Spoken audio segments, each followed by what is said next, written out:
नमस्कार दोस्तों, PCS simplified में आप सभी लोगों का स्वागत है। बंद कमरे में सांस घुटी जाती है, खिड़कियां खोलता हूँ तो जहरीली हवा आती है। तो चलते हैं, आज हम 5 और 6 जनवरी का करंट अफेयर्स एक साथ पढ़ेंगे। विश्व ब्रेल दिवस। नेत्रहीन और आंशिक रूप से दृष्टिबाधित लोगों के लिए लुईस ब्रेल ने एक ब्रेल लिपि का आविष्कार किया था और उन्हीं की याद में विश्व ब्रेल दिवस मनाया जाता है। ये कब मनाया जाता है? 4 जनवरी को मनाया जाता है। लुईस ब्रेल का जो जन्म हुआ था 1809 में, कहाँ हुआ था? फ्रांस में। फ्रांस में लुईस ब्रेल का जन्म हुआ था और लुई ब्रेल लिपि का आविष्कार 1824 में लुई ब्रेल के द्वारा किया गया था। संयुक्त राष्ट्र ने विश्व ब्रेल दिवस को औपचारिक तौर पर मनाने के लिए 2019 में घोषित किया था कि इसको मनाया जाए, यानी विश्व ब्रेल दिवस 2019 में आधिकारिक तौर पर मनाया गया। नेक्स्ट है ब्लिंकिट एम्बुलेंस। ब्लिंकिट आप लोग जान रहे होंगे कि एक प्लेटफॉर्म है जहां से आप सामान और इस तरह की चीज़ें मंगाते हैं ऑनलाइन। ब्लिंकिट, इसने अभी हाल ही में ब्लिंकिट के सीईओ अलविंदर ने गुड़गांव से एक एम्बुलेंस सेवा शुरू करने की घोषणा की और यह एम्बुलेंस आप ब्लिंकिट ऐप के माध्यम से, ब्लिंकिट ऐप डाउनलोड करके और उसके माध्यम से एम्बुलेंस को मंगा सकते हैं और यह 10 मिनट के भीतर आपके पास पहुंच जाएगा। नेक्स्ट, अभी हाल में बैंकनेट ई नीलामी पोर्टल का शुभारंभ किया गया। यह पोर्टल जो है भारत सरकार के वित्त मंत्रालय के वित्तीय सेवा विभाग के द्वारा विकसित किया गया। वित्त यानी कुल मिला के वित्त मंत्रालय के द्वारा यह विकसित किया गया है। ठीक है, इसके अंतर्गत इसका उद्देश्य जो है पब्लिक सेक्टर के बैंकों द्वारा आयोजित विभिन्न संपत्तियों की नीलामी प्रक्रिया को केंद्रीकृत और सरल बनाना है। क्या है कि बैंकों के पास जितनी भी संपत्तियां रखी जाती हैं या जो ली जाती हैं संपत्तियां, या जो संपत्तियां पहले से पड़ी हैं उनकी नीलामी की जाती है। तो इसके लिए बैंकों ने एक पोर्टल डेवलप किया, वित्त मंत्रालय ने एक पोर्टल डेवलप किया, बैंक नेट। इसमें क्या है, संपूर्ण नीलामी प्रक्रिया की सुविधा होगी, स्वचालित और एकीकृत भुगतान गेटवे होगा, व्यय विश्लेषण डैशबोर्ड होगा, समर्पित हेल्प डेस्क और कॉल सेंटर होंगे और विविध संपत्तियों की नीलामी जो की जाती है उस पर रजिस्टर्ड होंगे। यानी कुल मिला के कि जो नीलामी की सभी चरण जितने होते हैं, पूर्व नीलामी, नीलामी के बाद की स्थिति की जो कार्यवाही की जा रही है, सभी कुछ इस पोर्टल पे दर्ज होगा। भुगतान कर रहे हैं, कैसे माध्यम से कर रहे हैं, जो भी कर रहे हैं उसका भी डिटेल्स होगा। ग्राहकों की सहायता प्रदान करने के लिए help desk, call centre, call back अनुरोध जैसी सुविधाएं भी उपलब्ध होंगी। पोर्टल पर वाणिज्यिक परिसंपत्तियां, औद्योगिक भूमि, दुकानें, वाहन, कृषि और गैर कृषि भूमि से संबंधित विभिन्न संपत्तियों की नीलामी की जाएगी। पद्म पाणि लाइफ टाइम अचीवमेंट अवार्ड। अभी हाल ही में साई परांजपे को अजंता एलोरा फिल्म फेस्टिवल 2025 में पद्म पाणि लाइफ टाइम अचीवमेंट अवार्ड से सम्मानित किया गया। इन्होंने बहुत ही अच्छा कार्य किया है फिल्म के क्षेत्र में, है ना। इन्होंने परांजपे ने टच, बद्दूर, कथा, साज सौज, अल लाइफ फिल्मों के लिए जाना जाता है। वो भारत के समानांतर सिनेमा एक आंदोलन है, समानांतर सिनेमा में महत्वपूर्ण भूमिका निभाई थी और इनमें इस आंदोलन में श्याम बेनेगल, गोविंद निहलानी, मणि कौल जैसे निर्देशकों के साथ इन्होंने काम किया है। साई परांजपे को अब तक 4 राष्ट्रीय पुरस्कार प्रदान किया जा चुका है। वो भारतीय बाल फिल्म सोसाइटी के 2 बार अध्यक्ष भी रही हैं। भारतीय बाल फिल्म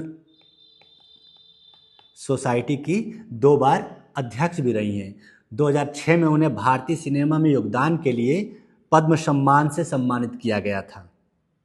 ठीक है, 2006 में पद्म पाणि लाइफ टाइम अचीवमेंट अवार्ड में एक स्मृति चिन्ह, सम्मान पत्र और 2 लाख रुपए नगद प्रदान किए जाते हैं।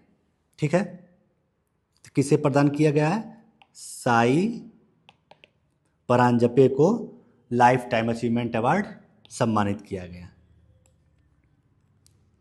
नेक्स्ट चलते हैं, Jammu Kashmir Ladakh through the essays.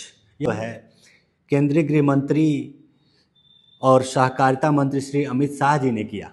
ठीक है, ये पुस्तक नेशनल बुक ट्रस्ट द्वारा प्रकाशित है। इस पुस्तक का इसके प्रमुख उद्देश्यों में, इस पुस्तक के जो प्रमुख है, असमानता के मिथकों का खंडन करना और कश्मीर के 8000 वर्षों के इतिहास तथा सांस्कृतिक विरासत पर प्रकाश डालना है। ठीक है, 8000 वर्षों के इतिहास और सांस्कृतिक विरासत पर प्रकाश डालना है। इसके अलावा लद्दाख और द्रास के मूर्तियों, स्तूपों और मंदिरों के खंडहरों का भी उल्लेख किया गया है इस पुस्तक में।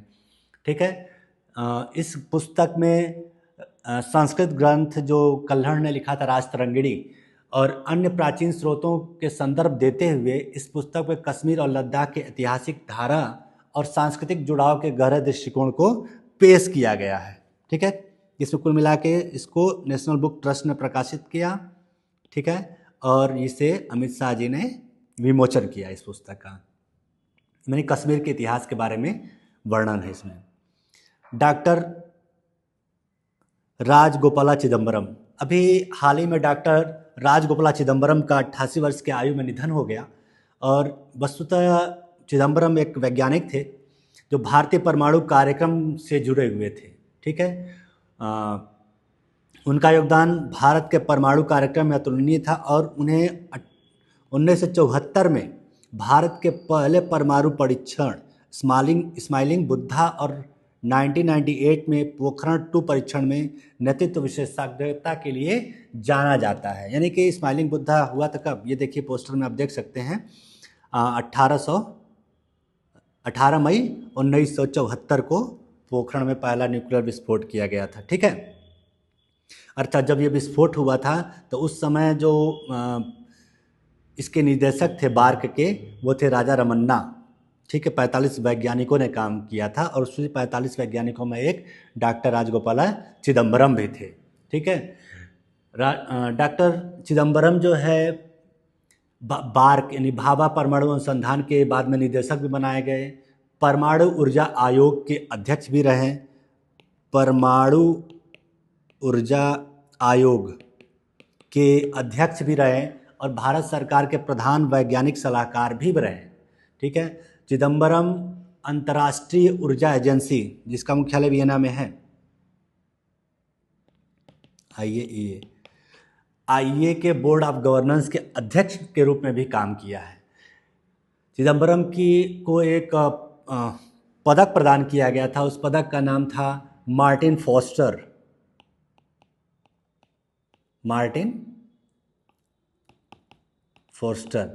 यह जो पदक है उनकी एक थीसिस थी परमाणु चुंबकीय अनुनाद NMR पर थीसिस के लिए यह पदक प्रदान किया गया था। तो यानी कि कुल मिला के राजगोपाला चिदम्बरम जो है, इनकी निधन हो गई। यह स्माइलिंग बुद्धा में और पोखरण के परीक्षण में उनके वैज्ञानिकों के साथ थे। कई बार इन्हें ये बार्क के अध्यक्ष भी थे और परमाणु ऊर्जा आयोग के अध्यक्ष भी बनाए गए।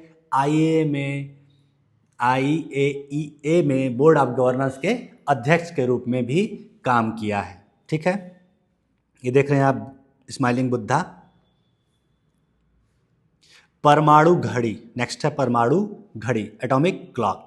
ये अत्यधिक सटीक घड़ी है जो समय मापने के लिए परमाणुओं की विशिष्ट रेजोनेंस फ्रिक्वेंसी का इस्तेमाल करती है, उपयोग करती है। हाल ही में यूनाइटेड किंगडम ने क्वांटम आधारित एक परमाणु घड़ी विकसित की है जो समय मापने में और भी सटीकता प्रदान करती है। परमाणु घड़ी विशेषता आमतौर पर सेसियम या रुबिडियम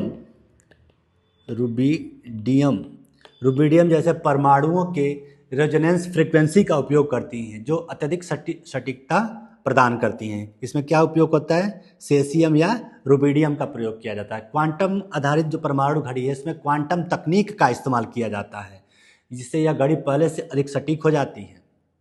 ठीक है, इसमें एक दावा किया जाता है कि यह घड़ी अरबों वर्षों में 1 सेकंड से भी कम समय की चूक करेगी। मतलब इतने लंबे अरबों वर्षों के बाद हो सकता है 1 आध सेकंड का चूक कर जाए, अदरवाइज यह बहुत सटीक होती है। इसका जो इस्तेमाल है, इसका क्या लाभ हो सकता है?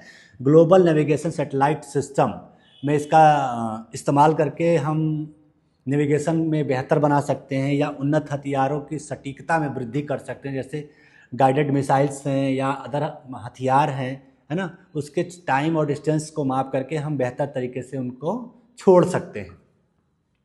ठीक है, तो चलते हैं नेक्स्ट, रमेश चंद्र समिति। देखिए बहुत ही महत्वपूर्ण समिति है, अभी भारत सरकार द्वारा इस समिति का गठन किया गया, रमेश चंद्र समिति गठन किया गया। इसका उद्देश्य है कि जो थोक मूल्य सूचकांक है उसका आधार वर्ष चेंज कर दिया जाए। पहले थोक मूल्य सूचकांक का आधार वर्ष क्या था, 2011, इसको 2022 और 23 करने की बात की जा रही है। ठीक है, WPI से इसमें परिवर्तन करके PPI बना दिया जाएगा। PPI मतलब उत्पाद मूल्य सूचकांक, उत्पाद मूल्य सूचकांक। ठीक है, PPI बनाया जाएगा।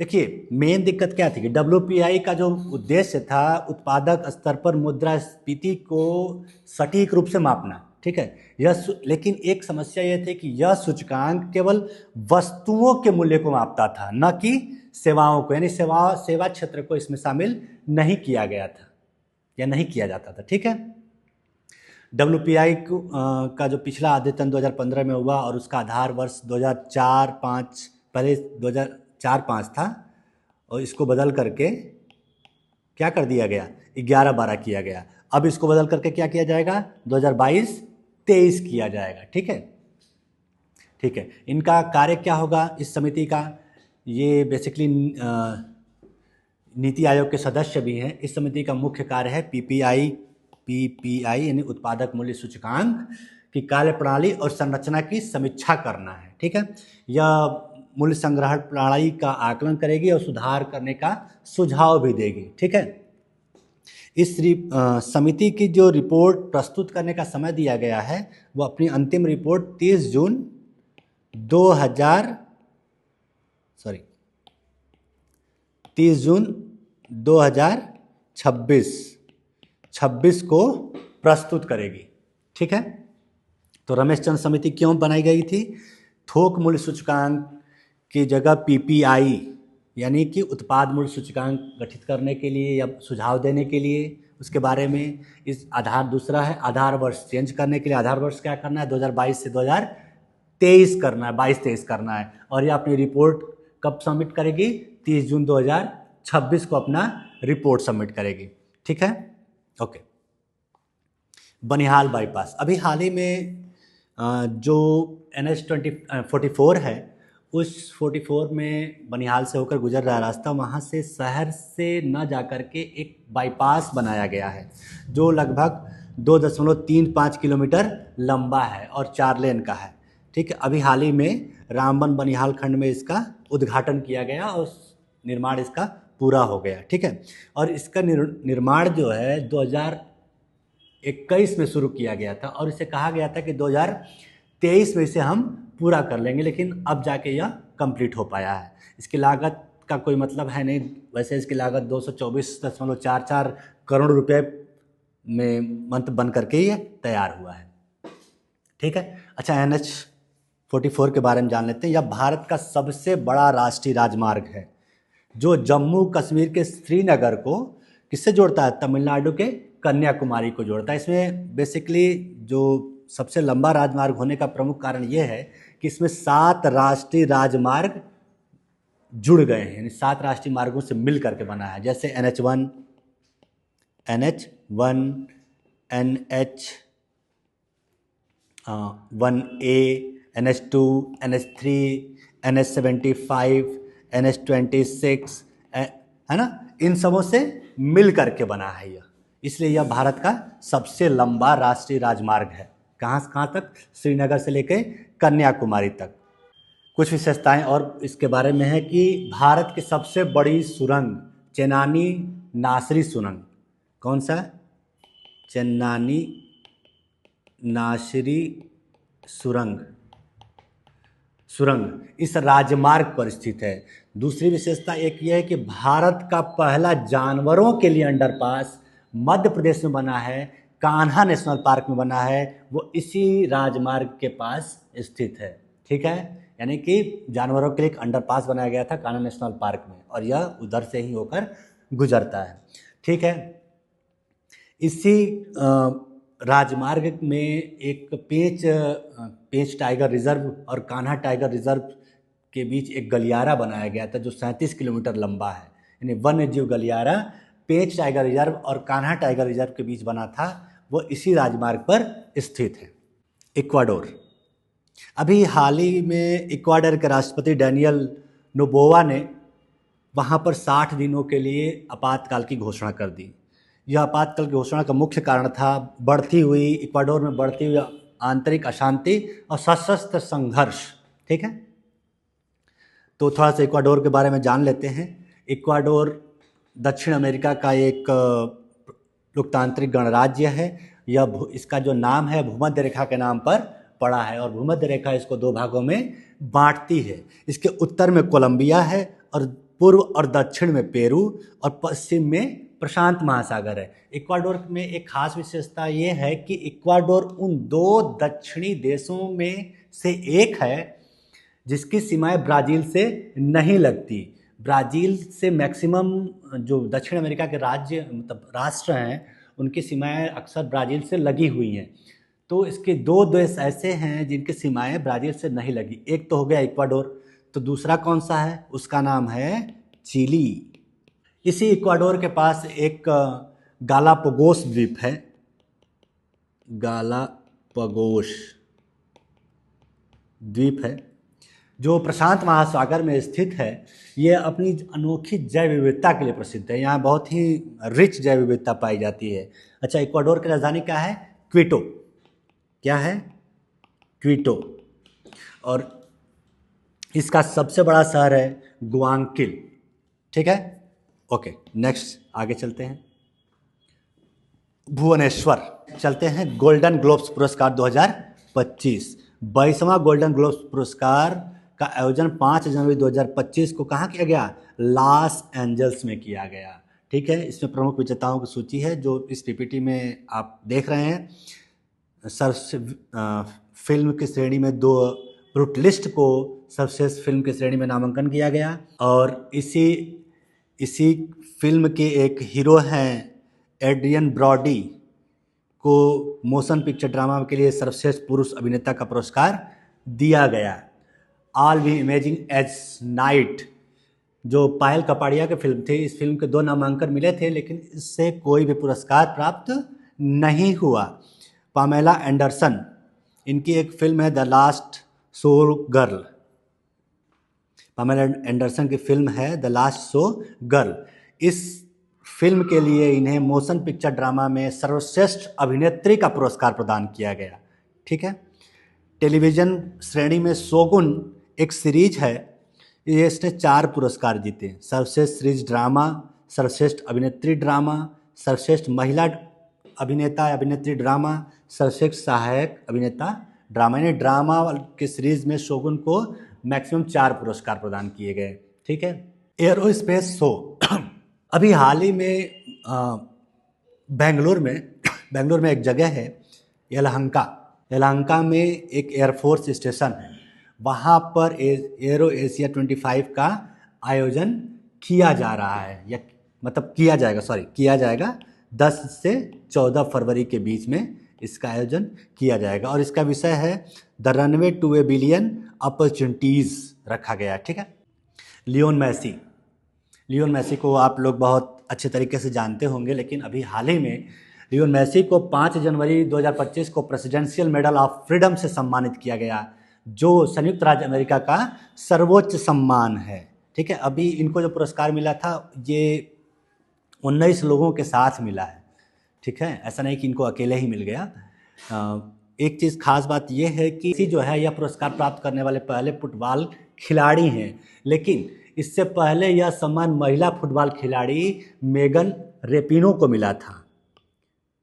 मेगन रेपिनो को यह पुरस्कार या यह सम्मान प्रदान किया जा चुका है। ठीक है, लियोनेल मेसी के बारे में थोड़ा सा जान लेते हैं। इनको 8 बार, आप सोच सकते हैं 8 बार बैलन डी ओर पुरस्कार से सम्मानित किया गया। 2009 में मेसी को फीफा प्लेयर अवार्ड से सम्मानित किया गया।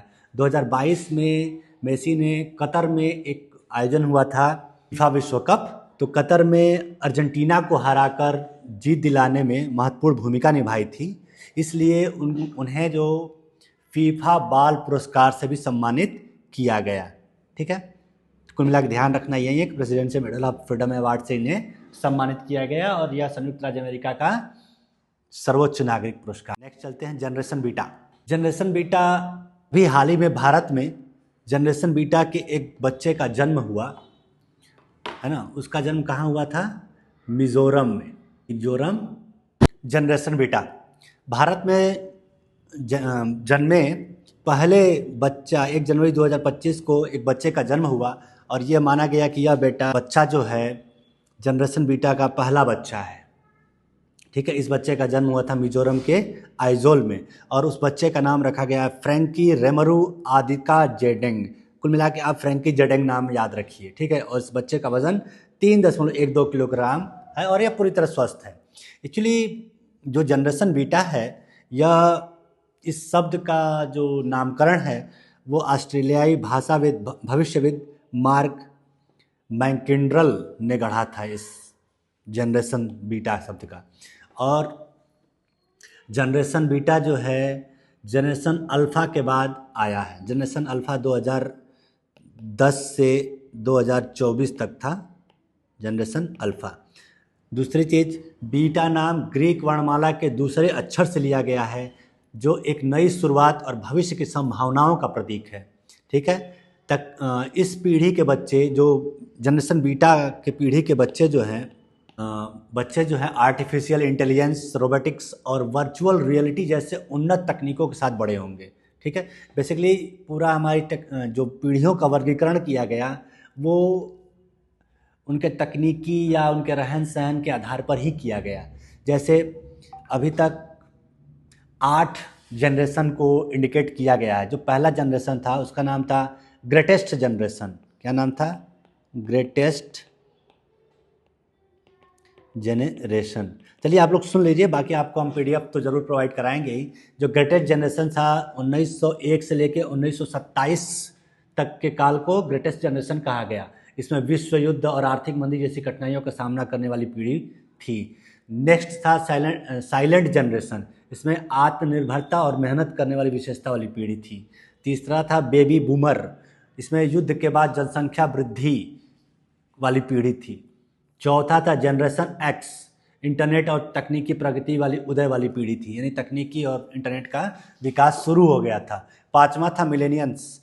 इसमें तेज़ी से बदलती दुनिया के लिए तैयार और डिजिटल युग में रहने वाले पीढ़ी की शुरुआत हो रही थी। नेक्स्ट था जनरेशन जेड। उसके बाद है जनरेशन अल्फ़ा और उसके बाद है जनरेशन बीटा। ठीक है, ये तो जनरेशन्स की बात है। और जनरेशन बीटा में जो जन्म लेने वाला बच्चा है वो है फ्रैंकी जेडेंग। ठीक है, और इसका जन्म कहाँ हुआ था? मिजोरम के आइजोल में। तो आगे चलते हैं। गुरु गोविंद सिंह। गुरु गोविंद में सिख गुरु। तो गुरु गोविंद सिंह की जयंती भी मनाई जा रही है। 6 जनवरी 2025 को गुरु गोविंद सिंह की जयंती मनाई गई और यह जयंती कौन सी है? 398वीं जयंती है ना। जूलियन कैलेंडर के अनुसार गुरु गोविंद सिंह का जन्म 22 दिसंबर 1666 को बिहार के पटना में हुआ था और विक्रम संवत के अनुसार 1723 के पौष माह की शुक्ल पक्ष की सप्तमी तिथि को हुआ था, है ना, जिस कारण यह जयंती मनाई जाती है। ठीक है, तो एक महान योद्धा, चिंतक, कवि और आध्यात्मिक नेता थे। वे सिखों के 10वें और अंतिम गुरु थे जिन्होंने सिख धर्म को एक नई दिशा प्रदान की। ठीक है, और 1875 तक गुरु बन रहे हैं। बाद में उन्होंने गुरुबाणी को ही गुरु घोषित कर दिया था। ठीक है, ओके। एक खास चीज़ यह है कि गुरु गोविंद सिंह ने 1699 ईस्वी में खालसा पंथ की स्थापना की। सिख धर्म में वो 5 विशेष चीज़ें जिन्हें सिख धारण करते हैं उस चीज़ को भी गुरु गोविंद सिंह ने ही स्थापित किया। उसमें 5 चीज़ों में क्या था? केस, कड़ा, कच्छा, कृपाण और गंगा। ये 5 चीज़ें हैं। 5 चीज़ें, इन्हें 5 ककार कहा जाता है। क का र, 5 पंच ककार कहा जाता है, जिसको गुरु गोविंद सिंह ने स्थापित किया था। इनका देहावसान जो है या स्वर्गलोक जो भी आप कह सकते हैं 42 वर्ष की आयु में कहाँ हुई थी? 7 अक्टूबर अक्टूबर 1708 को नांदेड़ में हो गई थी। ठीक है। नेक्स्ट, बेन गुरियन नहर परियोजना, बहुत ही इंपॉर्टेंट नहर है, आप लोगों को इसके बारे में ज़रूर जानना चाहिए क्योंकि स्वेज नहर का ये प्रतिद्वंदी नहर है। देख रहे हैं ना आप चित्र में, ये स्वेज कैनाल दिखाई दे रहा है। इसी के प्रतिद्वंदी में इजराइल ने बेन गुरियन नहर परियोजना को क्रियान्वित करने का फैसला किया है। ठीक है। यह लाल सागर को भूमध्य सागर से जोड़ेगा। ठीक है। तो बेन गुरियन नहर के बारे में कुछ जान लेते हैं। यह नहर इजराइल के संस्थापक डेविड बेन गुरियन के नाम पर आधारित है। इसका मुख्य उद्देश्य लाल सागर को भूमध्य सागर के जलमार्ग मतलब के बीच एक जलमार्ग स्थापित करना है। बेन गुरियन नहर की अवधारणा 1963 में प्रस्तुत की गई थी। इस परियोजना का लक्ष्य इजराइल के नेगेव रेगिस्तान के माध्यम से एक जलमार्ग तैयार करना है जो अकाबा की खाड़ी को भूमध्य सागर से जोड़ेगा। देखिए ये जो अकाबा की खाड़ी है, इस नहर के माध्यम से ये भूमध्य सागर यहाँ पर जोड़ेगा। ठीक है।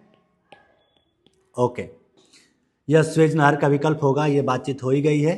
तो नेक्स्ट चलते हैं।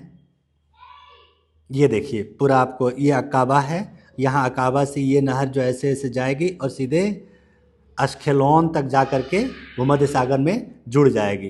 तो स्वेज नहर की थोड़ी सी वैल्यू में कमी आएगी, है ना। ओके, इसी के साथ 5 और 6 जनवरी का करंट अफेयर्स आज समाप्त होता है। अगली करंट अफेयर्स हम नेक्स्ट 7 तारीख को पढ़ेंगे। इसके लिए आप सभी लोगों का धन्यवाद। जय हिंद।